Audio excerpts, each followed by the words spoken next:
እሺ ሰላም ብያለሁ። እንዴት አላችሁ? በያላችሁበት ሰላማችሁ ይብዛልኝ። በሀገር ውስጥም በሀገር ውጭም ያላችሁ እንደ ቻናሌ ተከታዮች በዛሬው ዕለት ይዤላችሁ የቀረብኩት ቪዲዮ እነዚህን የእንግሊዘኛ ወርዶችን በአማርኛ ፍቻቸው ምን እንደሚመስል ቮካብላሪ ፍቻቸው ሚኒንጋቸው እንዴት እንደሆነ በዛሬው ትምህርታችን የምንከታተል ይሆናል። እናንተ በውስጥ መስመር ገብታችሁ መማር ለምትፈልጉ ቪዲዮ ላይ ባስቀመጥነው ስልካችን በኢሞ፣ በቴሌግራም፣ በዋትስአፕ እንዲሁም በሌሎች ሶሻል ሚዲያዎች ላይ በመደወል በኦንላይን ትምህርታችሁን መከታተል እንደምትችሉ በዚሁ አጋጣሚ ለማሳወቅ እፈልጋለሁ። ቪዲዮውን ከወደዳችሁት ላይክ፣ ሼር እንዲሁም ሰብስክራይብ በማድረግ ለመላው ዓለም ተደራሽ እንዲሆንና በመላው ዓለም ያሉ ዜጎቻችን መማር ያልቻሉ በተለያዩ ምክንያቶች የትምህርት እድል ያላገኙ ነገር ግን ደግሞ ዛሬ ትምህርት መማር እየፈለጉ በአንዳንድ ምክንያቶች ያልተመቻቸላቸው በያሉበት ሆነው በማንኛውም ሰዓት ትምህርታቸውን ማንኛውንም የትምህርት አይነት መማር እንደሚችሉ በዚሁ አጋጣሚ ለማሳሰብ እፈልጋለሁ። ቀጥታ ወደ ትምህርቱ አመራለሁ። አብራችሁ ይቆዩ። እሺ ቢ ኦ ኦ ኬ ሲነበብ ቡክ ተብሎ ይነበባል። ቡክ ያው እዚህ ጋር በአማርኛ አስቀምጫለሁ። ቡክ እንግሊዘኛ ማንበብ የማትችሉ እዚህ ጋር የኛው በአማርኛ እዚህ ጋር የጻፍኩት ቡክ ነው የሚለው እዚህ ጋር ሲነበብ ማለት ነው። ቡክ ብለን እናነባለን። ትርጓሜውም መጽሐፍ ይሆናል። መጽሐፍ ይሆናል። ከዚህ ጋር ደግሞ ፒ ኢ ኤን ፔን ፔን ለሚለው ደግሞ ፔን ይላል እዚህ ጋር በአማርኛ። ትርጓሜው ደግሞ እስክርቢቶ ይላል። እስክርቢቶ።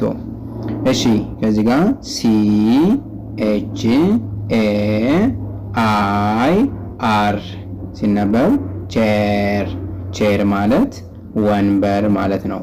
ወንበር።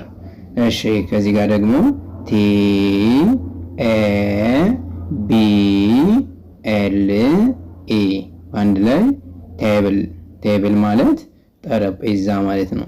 ጠረጴዛ።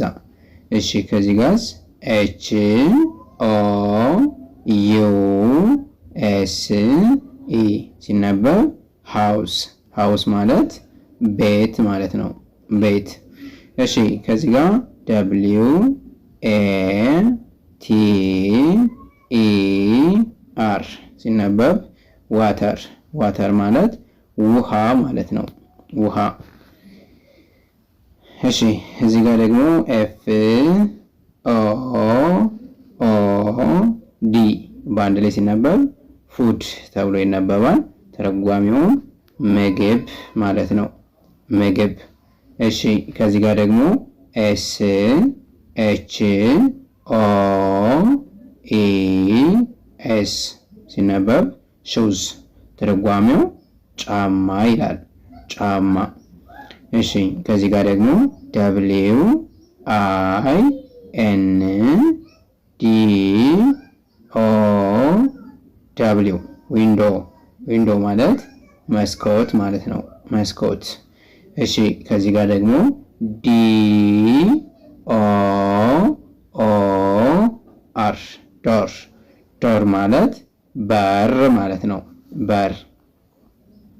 እሺ ከዚህ ጋር ቢ ኢ ዲ ቤድ ቤድ ማለት አልጋ ማለት ነው። አልጋ። እሺ ከዚህ ጋር ሲ ኤ አር ሲነበብ ካር ካር ማለት መኪና ማለት ነው። መኪና። እሺ ቀጣይ ከዚህ ጋር ስናይ ኤም አይ ኤል ኬ ሲነበብ ሚልክ ሚልክ ማለት ወተት ማለት ነው። ወተት። እሺ ከዚህ ጋር ኤስ ዩ ኤን ሰን ሰን ማለት ፀሐይ ማለት ነው። ፀሐይ። እሺ ከዚህ ጋር ኤም ኦ ኦ ኤን ሙን ሙን ማለት ደግሞ ጨረቃ ይሆናል። ጨረቃ። እሺ ከዚህ ጋር ኤስ ኬ ዋይ ስካይ ስካይ ማለት ሰማይ ማለት ነው። ሰማይ። እዚህ ጋር ስንመለከት አር ኦ ኤ ዲ ሮድ ሮድ ማለት መንገድ ማለት ነው። መንገድ። እሺ ከዚህ ጋር ስናይ CITY ሲቲ። ሲቲ ማለት ደግሞ ከተማ ማለት ነው። ከተማ። እሺ ከዚህ ጋር ስንመለከት ደግሞ TREE ሲነበብ ትሪ ተብሎ ይነበባል። ተረጓሚ ምን ይሆናል? ዛፍ። ዛፍ ተብሎ ይተረጎማል። እሺ ከዚህ ጋር ደግሞ EAT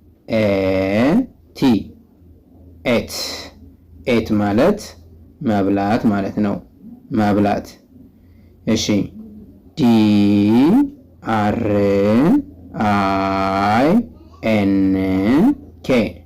DRINK ድሪንክ ማለት ደግሞ መጠጣት ማለት ነው። መጠጣት። እሺ ከዚህ ጋር ጎ ማለት መሄድ ማለት ነው። መሄድ። እሺ ከዚህ ጋር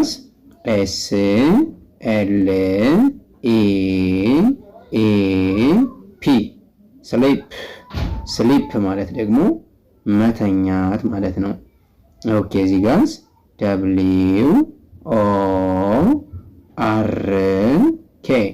WORK ወርክ ማለት ስራ ማለት ነው። እንግዲህ እያንዳንዳቸው ወርዶቹን እንደዚህ አድርገን ሙሉ ከሸመደንን በኋላ እነዚህን ወርዶች በግራመሩ ሕግ መሰረት እያጣመርነን ሙሉ ቃል መናገር መለማመድ የምንችልበት መንገድ ይፈጠራል። እናንተ ንግግር መማር ለምትፈልጉ፣ ከመጀመሪያ ሌተሮቹን መማር ለምትፈልጉ፣ ቫውል አጠቃቀማቸውን ማወቅ ለምትፈልጉ፣ እንዲሁም በያላችሁበት ናችሁ በተለያየ ምክንያት የትምህርት ዕድል ያላገኛችሁ፣ በተመሳሳይ ወላጆች ለልጆቻችሁ ማስተማር ለምትፈልጉ በኦንላይን የትምህርት አገልግሎት እየሰጠን እንገኛለን። ከቪዲዮ ታች ላይ ባስቀመጥነው ስልካችን በመደወል በኢሞ፣ በቴሌግራም፣ በዋትስአፕ በማንኛውም ሶሻል ሚዲያ በመደወል ትምህርታችሁን መማር ትችላላችሁ። ልጆቻችሁን ማስተማር ትችላላችሁ። ስለዚህ የዛሬ ትምህርታችን እዚህ ጋር እናጠናቃለን። ስላዳመጣችሁኝ አመሰግናለሁ። መልካም ጊዜ